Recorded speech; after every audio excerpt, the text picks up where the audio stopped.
ప్రియమైన మిత్రులారా, రిజర్వేషన్ ఎప్పుడు ఆగాలి? ఈ ప్రశ్న చాలామందికి ఉంది, బహుశా మీకు కూడా ఉండొచ్చు. కానీ జవాబు చెప్పే ముందు ఒక నిజం తెలుసుకోవాలి.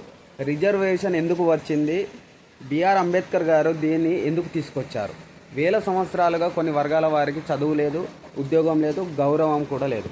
అవకాశాలు లేకుండా అవకాశం కోసం కూడా పోరాడలేని పరిస్థితి.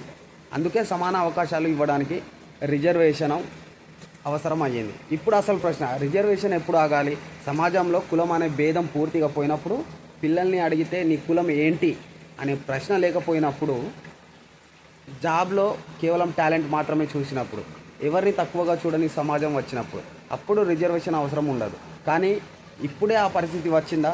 నిజంగా మన సమాజం పూర్తిగా సమానంగా మారిందా? గ్రామాల్లో, పెళ్ళిళ్ళలో, జాబ్స్లో ఇంకా కులం ప్రభావం లేదు అనగలమా? రిజర్వేషన్ ఆగాలి అనుకోవడం తప్పు కాదు, కానీ అది ఆగాలంటే ముందుగా అసమానత ఆగాలి. సమాజం మారితే రిజర్వేషన్ సహజంగా ఆగుతుంది. అప్పటి వరకు అది అవసరం. మరి ఈ అంశంపై మీరు ఏమనుకుంటున్నారో కామెంట్ చేయండి. మరో అంశంతో మళ్ళీ